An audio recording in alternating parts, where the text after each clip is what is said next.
Good afternoon. Welcome to the match post-conference, pre-match conference ahead of the game between Scotland and Zimbabwe. We've got Matthew Cross and he's ready to take your questions. Hi, Matthew. We watched an extremely dramatic cricket match involving Scotland and Ireland. Do we expect the same drama against two teams that both want to make India? I hope it'll be less close than that and we come away with a bigger victory, but that was an awesome way to start the tournament and it's given us a good chance to qualify. And from a cricketing perspective, you've played most of your cricket in these qualifiers in blue. Do you think you have an advantage over the Chevrons going into the match tomorrow? It's been good for us to obviously play a few games here, but I don't think it's really an advantage. We're playing Zimbabwe in their backyard, so I don't think there's really any advantage there. Any changes in the team? I can't discuss that, I'm afraid. It's a nice try, though. Matt, if I'd said to you at the start of the tournament, you've got 2 games, and if you win them, you're going to the World Cup, would you have bitten my hand off, or would you have said, well, we'd rather be there already? Yeah, I'd love to say that we'd be there already, but I think this is the nature of the tournament, and I think, like you said, if we'd had the two games to win to go through, I think we'd have taken it. What about the fact that you are back in these conditions now? That must it must be nice to be playing somewhere where you've played a bit of cricket already in the tournament. Yeah, I think it's always nice. Obviously, it'll be a different challenge playing Zimbabwe. Expect a bit more of a crowd, but I think it presents an unbelievable opportunity for our lads to go out there, stick up their hands and win the game. What about the surfaces here at Queen's? Because there have been 2 types of surfaces here. There's been the pitch, which has been pretty flat, but there's also been one which has caused a bit of scrapping cricket, for want of a better word. What are your expectations for tomorrow, and how will you cope in either situation? To be honest with you, I've not even had a look. I've not been out there and had a look, but this is qualifying cricket. It's pretty tough one way or another, so whatever the conditions are faced, we have to assess and try and make the best of what's in front of us. What about the fact that...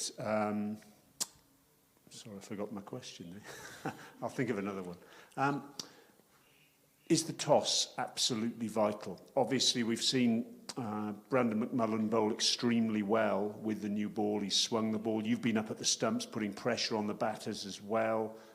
Again, yesterday, we saw 3 wickets in the first 10 overs. Is it as simple as win the toss, win the match in Bulawayo conditions? No, I don't think so. I think we've seen teams lose a toss and win games, and I think Sri Lanka batted first in one of the games recently here, so no, not at all. It's ultimately the skill level the bowlers bring. I think the ball swung in both innings. I've had to face it in both innings. I know it's been swinging. I think sometimes you got to put it down to the skill of the bowler and just building that extra bit of pressure first thing. What about yourself? You got runs against the West Indies. That must be a relief, because it had been hard work at the top of the order with the ball doing a little bit, hadn't it, prior to that? Yeah, look, it was amazing to be back in the runs, and obviously being able to see the chase home was something I'm very proud of. It hasn't been easy up top, but I think every team's found that at different times, and it's part of the challenge, and sort of earning the right to make big scores in this tournament's been sort of getting through that new ball and playing well. George Munsey was back for the game against the West Indies. How much of an advantage is it to have him back in the middle order, particularly the way he can manipulate the slower bowlers around? Yeah, it's great. It's great to have him back. Obviously, we know the sort of the high world-class player he is, and then sort of the pressure he puts back on bowlers in particular. And I know other teams will be wary of his threat. Let's just talk a little bit about your attack. Safian Sharif needs 1 wicket for 100 in one-day international cricket. What an achievement that would be! And of course, you and he both have pretty fond memories of playing here as well from the tournament 5 years ago. Yeah, Safi's been outstanding for a long, long time for Scotland. We've been very lucky to have him. He's always been a leader within the bowling unit and within the group, but he's been relentless for a number of years now, and it's only fitting that hopefully he'll pick up, if not 1, if not 5, tomorrow, and he thoroughly deserves all the accolades. Talk to us a little bit about Chris Soule, because I think he really has been someone who's impressed a lot of people with the new ball in this tournament. You can think of people like Lahiru Kumara, Richard Ngarava. He's up there with the quickest bowlers in the tournament, isn't he? Yeah, it's pretty exciting, isn't it? And I get a front row seat to sort of seeing how difficult he makes people's lives. Obviously, get lucky enough to face it in the nets most days and know how tough it can be at times. And he's just an incredible character, and he puts guys under so much pressure with the way he just charges in all the time. There's never anything but 100% from him, no matter what. And he's been brilliant this tournament, and he's sort of receiving the praise he should have done for a few years now, and he's been really brilliant for us. What about the role of Chris Greaves? Because he's been under the radar before the tournament, I guess, but he's come on and played a really important role for you with the ball at the back end of the innings, hasn't he? Yeah, look, Greaves really stepped up. I think we've been lucky enough to have sort of him, Watty and Leesky working really well together and sort of using the matchups as people like to refer to it nowadays, and just at the right times Richie's called upon him and he's really not let us down. What about pressure, Matt? Because tomorrow is a must-win game, not only for you, but also for Zimbabwe as well. Does pressure come into it? Do you allow yourselves to think about things like that? I think you have to be honest. We've been talking this morning about how much of a privilege pressure is and how lucky we are to be sat here on the verge of qualifying for a World Cup. The sacrifices that not only we've made, but also our families, our friends. And I think it's such an exciting opportunity. Yeah, there's pressure for both teams, but I think there's an opportunity for someone to have a career best day tomorrow and take us one step closer to the World Cup. Is that something you can exploit against Zimbabwe, given what happened to them 5 years ago? They were in an almost identical situation, win and they go through, lose and they don't. Is that something perhaps you can take advantage of? Because as the home side, they'll be under pressure as well.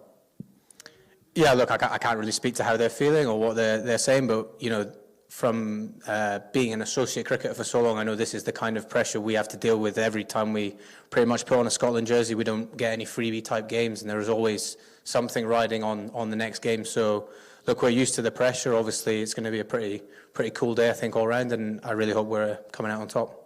And have you as a group, you mentioned you've talked about pressure in your team meetings, but have you as a group reflected on how close you came in 2018 and how this is maybe a chance to put the record straight?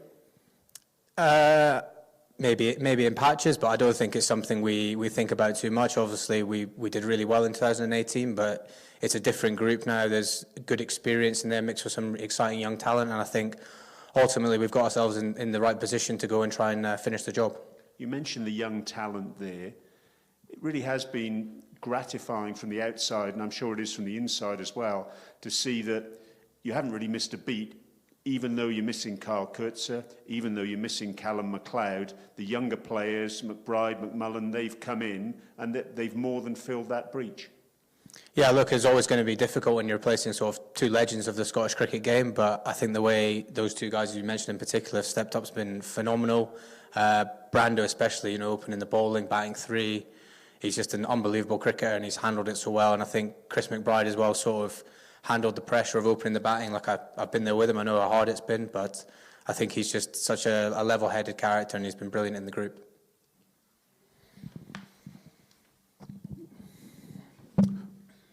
Talk us through how it has been for you guys playing in the qualifiers. Each game has not been an easy one. You have to be fighting all the way throughout. Have you guys had time to reflect that you have worked so hard and you've done so well, and it's just one more game and it's all cheers and you're going to India?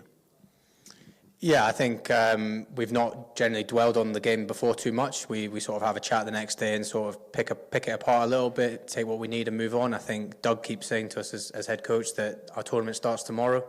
So, you know, tomorrow's the first game of the tournament as far as we're concerned. All right. Then talking about support, Zimbabwe's had phenomenal support coming through, being the home team. Their fans have been consistent in terms of showing up in support. For you guys, what has been the message coming from home, and especially looking at a game like tomorrow, how has been the messages coming through about this big one as well, like many others that you've played? Yeah, I think it's kind of talking about the pressure and stuff. It's pretty cool for us as cricketers to get to play in front of these crowds and see, you know, we were lucky enough to play in front of the crowds in Nepal and it was exceptional, and I don't expect it to be any different here. We know we've got amazing support from back home. We've got a few people have made the trip, but we know everyone's behind us and there's no illusion that they're not expecting us to get the job done tomorrow. Just one more from me, Matt. Is everyone fit for tomorrow? Are you selecting from a full squad, do you know? Yes.